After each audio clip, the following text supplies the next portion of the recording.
Hi, I'm Tyler Roth, owner of Cambium Consulting LLC. I'm a certified ISA arborist, I'm a climbing arborist, and today we're going to be talking about the fundamentals of young street tree pruning after establishment. Today we're here in the Hood River Valley, down here at Hood River. As you can see, we got the Columbia River in our background here. Looking to the north this way, west would be over here to my left, east to the right. Most of the wind patterns that we're seeing here are from Portland area, going to east through the Dalles and out the Columbia River Gorge that way. So as you can see, we got quite heavy winds coming all through this valley. It's one of the best spots in the world for windsurfing, kiteboarding, and multiple other wind sports on the water. We are in a low plateau here, meaning that we're going to experience some heavy winds. This is an old floodplain. As we look towards Hood River, you can see that it does turn into hills really gradually and then very quickly. So if we walk over this way, we want to talk about how wind affects the trees because it's the #1 influencing force on trees. If we look at this yellow thornless honey locust behind me, the one to the right of the building, you can see how the wind has shaped the tree growing towards the east. That's because the wind has been coming from the west towards the east. The wind comes from the windward direction and it impacts the tree and pushes the tree towards the leeward side of the wind and out that way. Trees will always grow with the path of least resistance, so it's important that we identify these factors and assure that they're mitigated through pruning.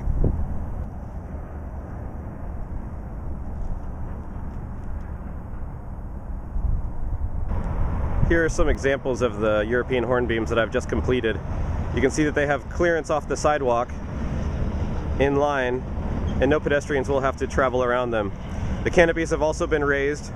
It's not to an exact height. It is more due to how much pruning the tree can take as far as vigor-wise, how many wounds will be created, the size and shape of the wounds, and the location. Here are some fresh cuts that we just made on the European hornbeam.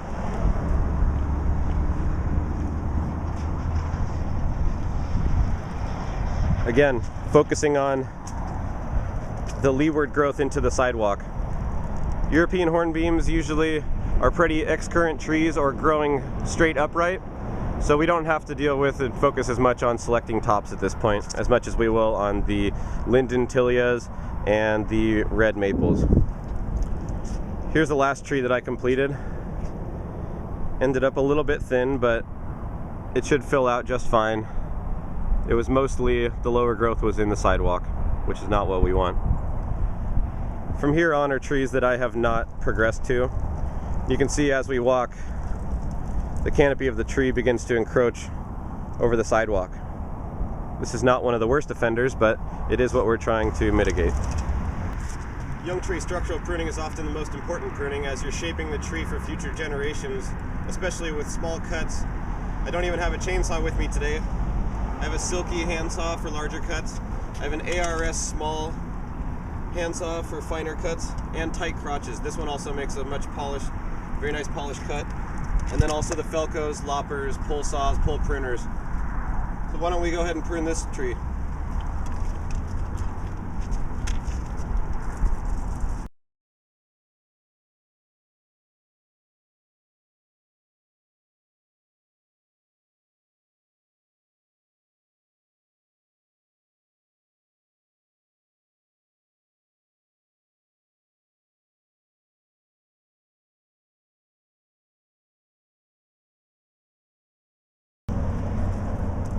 So here's our tree. See the pruning cuts around the stem. It's important that the cuts be made right at the branch collar, as this is the only tree's defense to truly seal over the wound and compartmentalize it. Trees do not heal, but they seal their wounds, and the proper cut will help them to seal off effectively.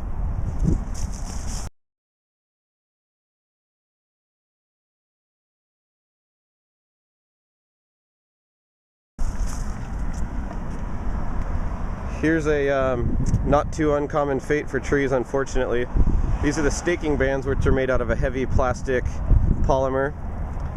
They're then threaded through themselves to help stake the tree, but Unfortunately, it's often found that stakes are not removed from trees, as well as these bands. these bands can begin to girdle or squeeze the tree in a way that they cannot transport nutrients up and down through the xylem and phloem. So we're going to go ahead and mitigate this. There you go. Here's another example of the plastic staking bands not being removed. The tree starts to grow around it and slowly seal off the wound. So we just wrapped up with our European hornbeam trees, and now we're moving on to the lindentilia trees, which are a completely different type of tree. As you remember, we talked about the European hornbeams being excurrent or vertical straight growing trees. These lindens or tilias are known as decurrent trees, which are more spreading and sprawling than vertical. So let's go ahead and take a look at how to prune these. This linden has not been pruned yet. As you see, it has a sprawling canopy. It has a pretty good form, as there's only several main tops, if not one main top. This is the stage of pruning where we want to be selecting the main top for the successful rest of its life. This is why this pruning is so important, because we are shaping the tree with small pruning cuts again. I want to take off these stubs that were from previous prunings. They do the tree no good. Now let's look at this tree canopy. This will be the second one that I do. It's unbalanced. The leeward growth on the right hand side is growing away from the wind, and it also has two main tops. The one on the left that is the tallest, and the one on the right that is also pretty dark and about 2/3 as tall. So we're going to need to select for a certain single top. So here's a good example of a crossing rubbing limb. This limb is on the front side of this limb. Every time the wind blows, it scratches that limb. So things you want to be keeping an eye out for. We need to remove deadwood, we need to remove crossing rubbing limbs, limbs that have the same trajectory and are on the same spot laying on top of each other, and then also the selection of major tops. We also want to consider the scaffold limbs that are going to be our future canopy. We're choosing which ones are temporary limbs, which ones are permanent limbs. Again, this is a decurrent tree structure.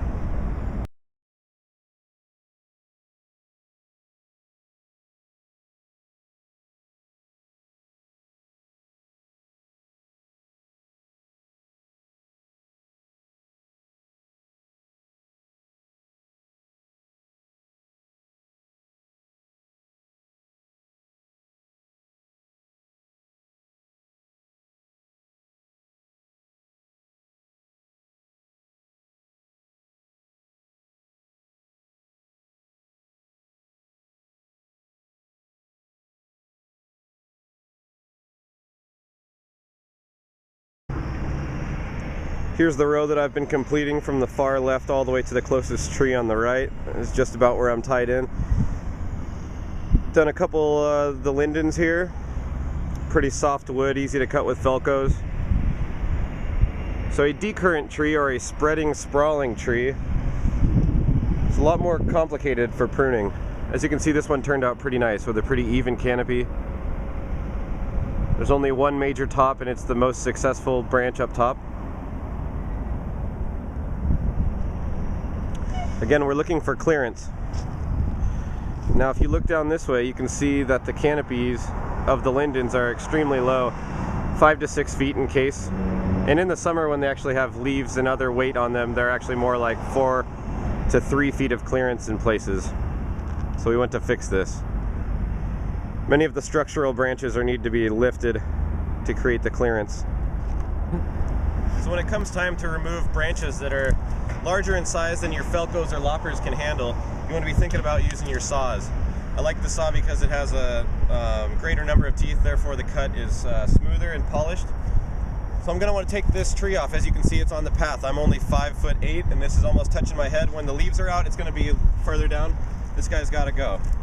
The worst thing that can happen is if we just cut from the top and the branch peels down and peels off bark all the way down, creating a scar that the tree may never recover from. Thus we use the 3-cut method. 3-cut method goes like this. First cut is an undercut about halfway through the tree or the branch that you're removing. The branch will start to sit down on the saw. Now I make my next cut on the top of the branch, but farther out on the branch from that first undercut. This is my second cut. You can see as it goes, the branch will fall, break off in that pattern. You can see where my undercut was, prevented the bark from tearing out. These tear outs are extremely common in the springtime when the sugars are flowing and when the leaves are breaking, so be mindful of that, what season you're doing the pruning. Today is January 22nd. We're out pruning. It's about 40 degrees. These guys aren't breaking bud yet. They're deep in dormancy. This is the perfect time.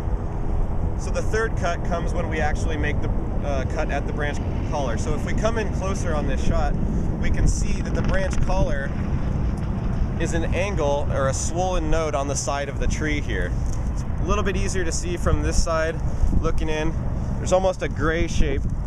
The branch collar is right about in this location. We don't want to cut too far out, or we don't want to cut within that. The bark ridge is on top, and you never want to cut within the bark ridge. So this is going to be my estimation of the branch collar and my cut. When it comes time to finishing the cut and it's almost through, brace the piece so that no small tear outs occur. It's a nice, smooth, polished cut, and the tree should be able to seal that over quite readily. Now let's look at this branch. This branch is also, it's low in nature, not going to be one of our permanent branches, so we can think about removing it. And after removing that branch, there won't need to be much done to this tree. So again, let's practice our 3-cut method with our first cut underneath about halfway through the branch. Our second cut will then be on top of the branch, farther out on the branch from the tree. As we cut through the branch will naturally sit down and break off of the first cut. Again, ensuring that there are no tear outs. Then we hold this piece, look for our branch collar, our bark ridge, make the best guesstimation of the angle of the branch collar, as this does vary per species. Brace the piece and slowly remove the last of the branch. As we can see, again, this is a nice polished cut. There'll be less vectors for bacteria and fungi to get in and start deteriorating that cut. So as we look at this tree from there on, we pretty much have our clearance. This branch looks as if it's growing leeward with the wind.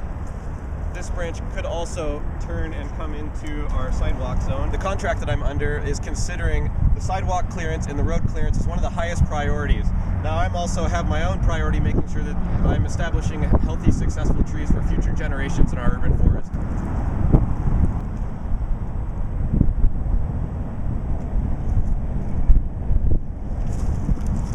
So as this tree does not need much more work from the top, I want to be thinking about raising the canopy a little bit higher, as eventually as a mature tree this will have a higher established canopy. So this branch is pretty low. It's about at the 3.5 to 4 foot level, so I want to think about removing that. I haven't removed too much of this tree, so I'm not concerned about removing too much at this time. So I'm going to remove this branch. Now I'm going to disobey the 3-cut method because I am doing contract pruning, and therefore I need to be faster, and I also don't like to have to pick up a bunch of little stubs. But I must be very mindful to hold the weight of the branch so it does not break out when I'm not expecting it. Again, making sure that there are no tear outs and a nice clean cut. So this is what we're looking for in a tree. We got the sidewalk clearance, it's got a healthy structure, no branches that are low that are eventually going to be growing with the wind and getting back into our sidewalk clearance. And we have one main successful top that will continue to grow and establish future branches. So here we are at a tree that I've almost completed. You can see that there's several cuts on the base of the tree as I've been raising the canopy and then also removing the growth in response to the wind. The growth has been going out over the path and making for some very low clearance.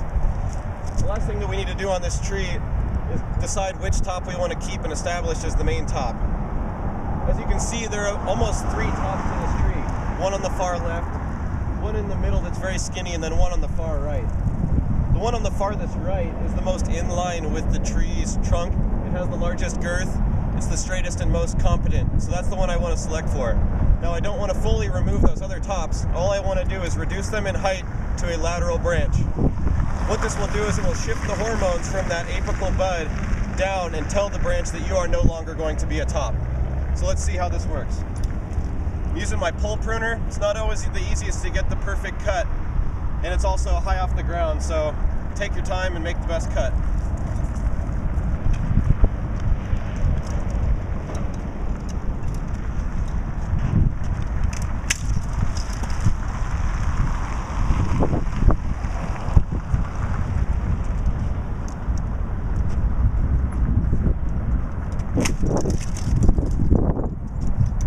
Now it's important when you're cutting back to a lateral branch that branch be at least 1/3 the diameter of the piece that you're removing. If a twig is too small for a large cut, it will not be able to support that branch any further. So let's talk about a few tips and tricks when you're coming to start a new tree. I like to do a 360-degree walk around the tree as well as look the tree up and down. This helps to save time and limit the amount of branches you end up pruning before you end up deciding that they need to be removed. Also try to use your tool as much as you can. Get everything that you can with your tool, with that particular saw, the pole pruner, Felcos, or what have you. You want to be switching your tools as little as possible. It is a waste of time to be switching between tools too much. It's also dangerous because many of our tools are very sharp saws and other pruning tools. So let's go ahead and take a look at this tree. There's going to be a lot coming off. About the biggest cut I'm going to be making throughout this pruning seems to be about a 4.5 to 5 inch branch. So I'm going to take that off and watch for the selection of top through subordination.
This area is a very high use area, not only from pedestrians and bicyclists, but also to passenger cars, and this is an industrial area, so we are seeing a high number of trucks, large and small, constantly moving throughout these streets. Some of the things we're thinking about is the visibility, the visual aspect of looking through the tree canopies, as there are several stop signs as well as crosswalks. We need to make sure that fast-moving runners and bicyclists can be seen by passenger cars as well as industrial cars.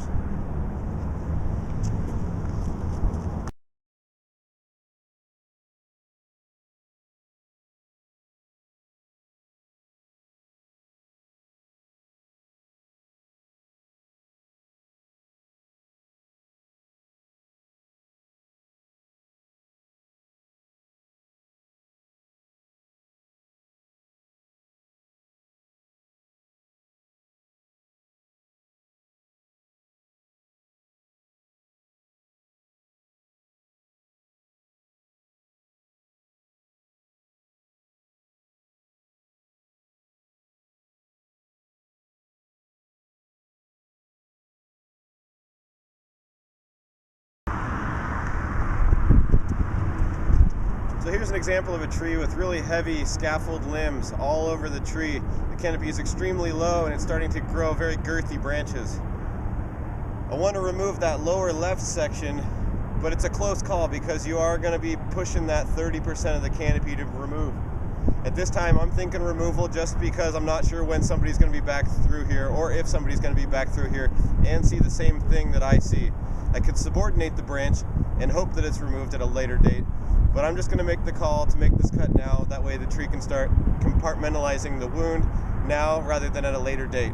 We also need clearance for visual aspect because this is a crosswalk, stop sign, and two-way travel interface.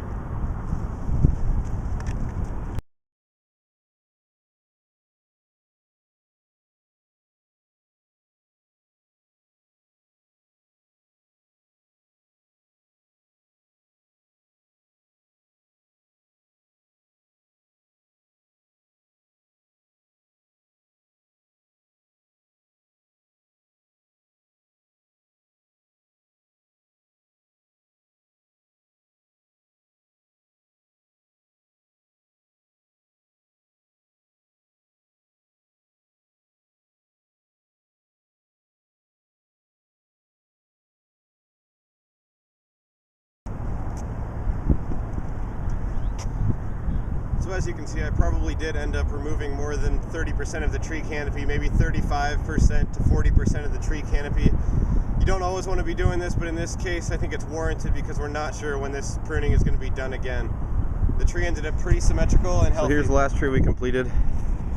This was that very large cut on the east side. So you can see, you definitely want to make sure you're getting the branch collar perfect. Large cuts like this. Many of these limbs were stacked right on top of each other in a fashion that can create weak attachments and too much loading per square inch on one section of the trunk. Here's a good example of the branch collar. You can see where the cylindrical branch meets the swollen stem. That's the collar. Here's another example where the cylindrical branch attaches to the swollen collar. It's swollen because again it is laying down 2 layers of wood per growing year. Each one overlaps the other.